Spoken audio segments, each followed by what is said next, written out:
Staff notes that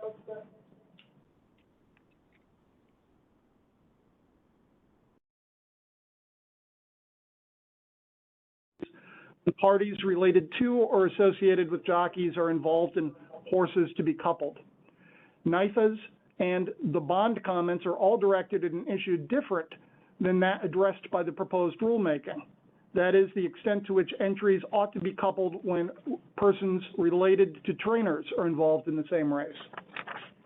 In such circumstances, Commission Rule 4025.10E applies, providing the state steward discretion to require coupling when the stewards find it necessary in the public interest. To amend the proposal to include language that coupling is not required for trainers with such relationships is unnecessary, as no rule currently requires such coupling. The proposed amendment of Rule 4025.10F, on the other hand, is necessary because it affects a change in policy, namely the elimination of an existing mandatory coupling rule concerning jockeys. Furthermore, the NYSA proposed language would not address the example NYSA states it wishes to address, in which a trainer's spouse may have an ownership interest in one of two horses trained by a spouse in the same race. Trainer Bond did not define how the broadening of the jockey riding allowance would affect its business, and Mrs. Bond's comments did not address the elimination of the mandatory coupling when persons related to jockeys are involved in the same race. The staff recommends that the Commission adopt this rulemaking. Commissioners, any questions on the adoption of a rule requiring the requirement to couple entries with jockeys, removing the requirement to couple entries with jockeys with relationships among them or with other participants in the race? Mr. Chairman, I just want to note that this is Commissioner Riano. I am here on the call. Excellent. Kristen, will you please reflect that? Yes, sir. Right. Any further discussion? May I have a motion to adopt that rule? So moved. So moved. Second. Your first one. Discussion on the motion? All in favor? Aye. Opposed? Motion carries unanimously. For Commission consideration is the adoption of a rulemaking to revise the charitable gaming rules to replace references to specific prize limits throughout, eliminate the need to make multiple regulation amendments when the legislature amends prize limits, clarify which organizations may conduct charitable games of chance, describe gameplay for merchandise wheels, increase the retention period for winning bell jar tickets, amend certain aspects of the Search for the Queen of Hearts game, modify the play restrictions applicable to those assisting in the conduct of games of chance, clarify that alcoholic beverages apply to the conduct of games of chance, make games of chance advertising regulation consistent with bingo advertising regulations, allow for the electronic payment of certain expenses, clarify final reporting requirements when organizations cease to conduct charitable gaming, make consistent the requirements for donations by service and fraternal organizations, eliminate verbatim repetition of statute, and add cross-references to controlling statutes. A notice of proposed rulemaking was published in the State Register of March 30th, 2022, meaning the public comment period expired on May 31st, 2022. No public comments were received. Staff recommends that the Commission adopt this rulemaking. Commissioners, any question on the adoption of a consensus rule regarding regulations of charitable games of chance? Hearing none. May I have a motion to adopt this rule? So moved. A second. Second. Discussion on the motion. Hearing none. All in favor? Aye. Opposed? Motion carries. For Commission consideration is the adoption of the consensus rulemaking to eliminate verbatim repetition of statute, eliminate specific prize limits, instead cross-referencing to statutory requirements, reorganizing into one rule, setting forth procedures to apply when an authorized organization seeks to sell raffle tickets or conduct a raffle outside its premises, eliminate certain paperwork requirements, and make stylistic and technical changes consistent with other Commission rules. A notice of proposed rulemaking was published in the State Register of March 30th, 2022, meaning that the public comment period expired on May 31st, 2022. No comments were received. Staff recommends that the Commission adopt this rulemaking. Commissioners, any questions on the adoption of a consensus rule authorizing regulation of charitable gaming raffles? May I have a motion to adopt this rule? So moved. Is there a second? Second. Is there any discussion on the motion? Hearing none. All in favor? Aye. Opposed? For Commission consideration is the adoption of a proposed rulemaking to establish a standard time period for requesting a hearing on horse racing licensing determinations, set forth acceptable service methods, and set forth the duty of licensees to keep addresses updated.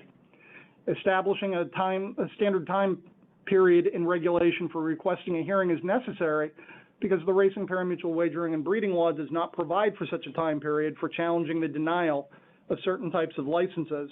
And Commission staff believes it's desirable to standardize the hearing request time periods for assurances of finality of Commission decisions so they are not challenged. Regulations on acceptable service methods are needed to put regulated parties on notice of how the Commission will communicate certain notices and actions to them and avoid unnecessary disputes about whether a notice has been delivered.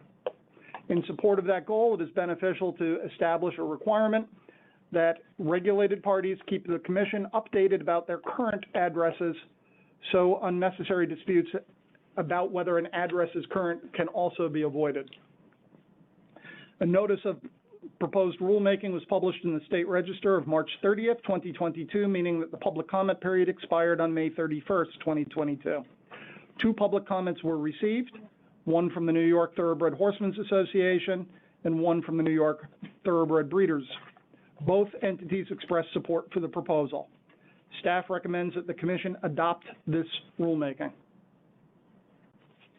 Commissioners, any questions on the adoption of a rule regarding racing license hearing requests and service methods? Hearing none. May I have a motion to adopt this rule? So moved. A second. Second. Is there a discussion on the motion? Hearing none. All in favor? Aye. Opposed? Aye. The motion carries. The next item of scheduled business regards hearings and adjudications. Today we have 1 adjudication and 3 decision announcements. Mr. Williams. By notice of license suspension dated February 11th, 2022, Dalton was advised, this is in the matter of Dalton's Bar and Grill LLC, I'm sorry. Dalton was advised that its license would be suspended temporarily pursuant to tax law section 1607D for engaging in conduct that constitutes a fraud, deceit, or misrepresentation or conduct prejudicial to the public confidence in the state lottery, and pursuant to Commission Rules 5001-19A2, A4, and A6. The underlying reason was that the members of the New York City Police Department, Queens Vice Human Trafficking Unit, conducted a business inspection of Dalton and found 2 gambling devices in the form of slot machines across from bar stools at the bar, in view of the bar and New York lottery operations. This resulted in the arrest of the manager for various penal law violations.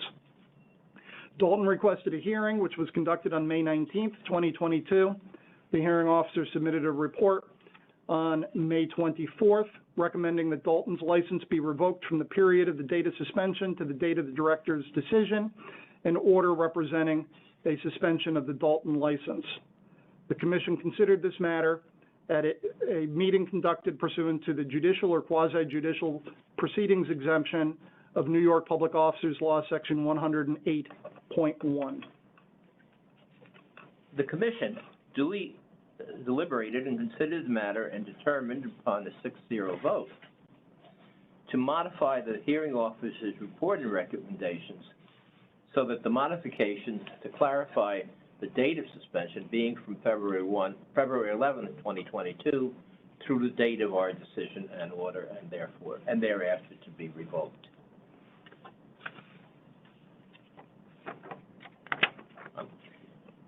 Our next, is in the matter of voiding the claim of Battalion after the fourth race at Belmont Park on May 28, 2022. Our next item is the announcement of decision in regard to the challenge of stewards' actions to void a claim at Belmont Park. The stewards at Belmont Park voided the claim of the horse Battalion that had been awarded to Sanford Godford after the fourth race at Belmont Park on May 28, 2022. Bella Mia Stables, LLC, the owner of Battalion, that entered the horse in the race, and Battalion's trainer, Robert Casares, appealed the stewards' decision. Commissioner Peter Machete was assigned to hear the appeal. The testimony in the record was that NYRA officials have a function in the claiming process. Specifically, the NYRA Racing Secretary's Office is tasked with informing NYRA Assistant Clerk of Scales when there is a claim on the horse of the race.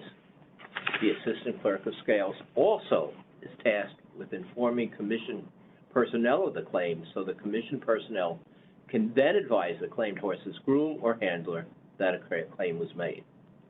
This results in a claimed horse being brought directly to the state test barn after the race.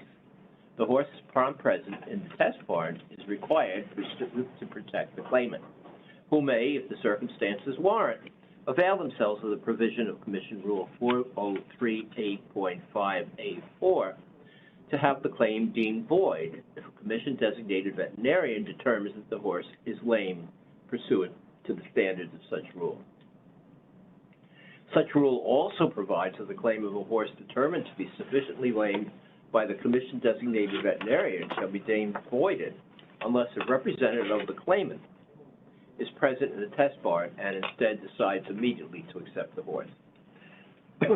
When Battalion was not timely brought to the horse test barn, the state steward was concerned that the failure to follow the claiming notice protocol might prejudice the claimant and therefore voided the claim. Following consideration of submissions, Commissioner Machete found all the appellant's arguments unavailing and that the steward's decision was not arbitrary and capricious and not an abuse of the steward's discretion. Accordingly, the steward's decision to void the claim of Battalion on May 28, 2022 is affirmed. Thank you, Commissioner Machete, for your work in this. In the matter of the claim of horse Wabanesi, our next item is the announcement of a decision regarding a challenge of steward's actions in rejecting a claim slip at Fingers Lace Racetrack. Victor Dean III appealed the decision of the stewards to reject the slip he submitted for a claim of the horse Wabanesi, who was entered in the first race on June 13, 2022. Peter Machete, Commissioner, was assigned to hear the appeal. Following arguments, Commissioner Machete determined that the decision of the stewards in rejecting the claim slip was incorrect, and the Dean complied with the requirements for a claim slip as set forth in Commission Rule 4038.5, subsection A.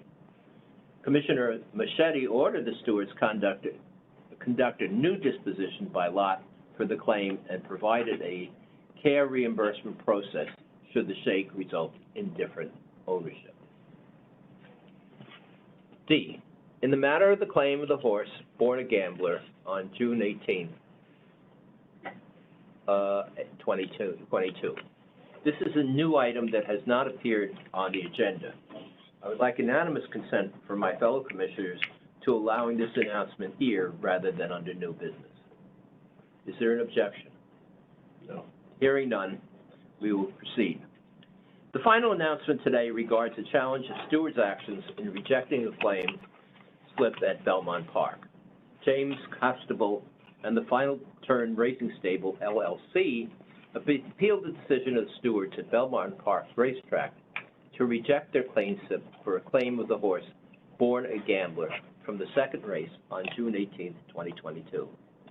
Again, Commissioner Machete was assigned to hear the appeal. Following these arguments, Commissioner Machete affirmed the decision of the stewards, finding they made no clear error of fact in rejecting the claim slip on the basis of the signature of the claim slip did not match the signature of the horse owner's horseman's bookkeeper signature card for Jane Constable, and finding the stewards made no error in law, and concluding that the regulatory requirements for a claim slip were not met for the attempted claim.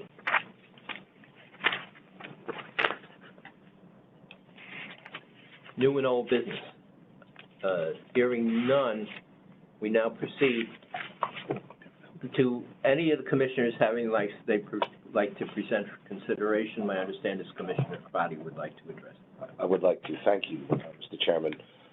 You know, your appointments are great news and a wonderful new start here for the commission and new look on things, and I'm looking forward to working with both of you very much. But it'd be remiss not to mention the hard work and effort of the two departing members, Barry Sample and John Paclumba. Barry and John and myself and Peter, I think you came a little bit afterwards. A year later. But we had served on the commission for a long time and had done a lot of work together with these gentlemen who've grown. I've learned a tremendous amount working with them. They've grown into becoming very good friends, and they're always worth running a number of issues through and off because they have a world of experience and wisdom that I've come to really rely on and respect. They were great servants for the state in the capacities they had prior to serving on the commission, and they were wonderful members to serve with and really created a model of how to think of what goes on at this brand new commission at the time. You know, we were sort of all finding our way through a weird origin of how things go, and there was a lot of not really gray areas, but somewhat undefined. And John and Barry both offered great wisdom as to how to think about things, how to handle things, and ultimately were great stewards for the state and the commission of what this group has done through some very sort of tumultuous and could have been significantly more difficult times if not for their hard work and wisdom in terms of what we should be thinking about as a group, what's in the best interest of the state, and really how what we're doing is best serving the people who we were put here to represent and to manage in its own way. And there were some ups and downs, and those guys were, they had seen it all already twice, I think, and they offered a lot of wisdom that I think we'll miss in many different ways. And as we get going through this new process for the RFIs and thinking about new casinos here in New York, you know, I'm hoping to be able to lean on some of that wisdom as things go on and times go on, because for sure they'll have a viewpoint worth listening to or some facts and figures worth understanding. We'll miss them both. They serve with great distinction, and their time here should be noted and applauded by all, because they did such a masterful job at lending real credibility to this organization and to our processes that we were beyond reproach the entire time. I don't know that there was a single story that was against us or an action that worked for us. There's some whining here and there, but overall, it's a tenure they should be very proud of. I'm very proud to have served with them, and they will be very missed here. Thank you, Commissioner. Anybody else want to make I agree with John. They were always the voice of reason. Yeah. I second what both Commissioner Machete and Commissioner Crotty said. Consummate gentleman, too. Always. Yeah. Except, you know, there was a couple things. John at one point had me convinced the Gaming Commission had a box out at Citi Field. And I saw him in one of the playoff games for the Mets, and he said, yeah, I'm in the commission box. I go, wow, how did I not know about this? and you never knew with John. He was always, he could throw you a curveball at any moment. So, and I was always wondering why I was never off at seats. Exactly. particularly now? What do you think he's doing now that he's not here? So, thank you, Commissioner. Thank you, Commissioner Crotty. Thank you, other commissioners, for your work. I know that I would ask the executive director to make sure that those remarks are transcribed and sent to the two commissioners so that they can be aware of the esteem that their fellow colleagues have held them, and their thanks for their service to the people of the state of New York. Do any of the commissioners have any items for consideration? Hearing none, the traditionally is met on the fourth Monday of each month, which for July would be the 25th. For planning purposes, Secretary Buckley will be in contact to consider availability. Hearing no other items for consideration, I now deem this meeting of the New York State Gaming Commission to be adjourned. Nice job, Brian. Yeah, well.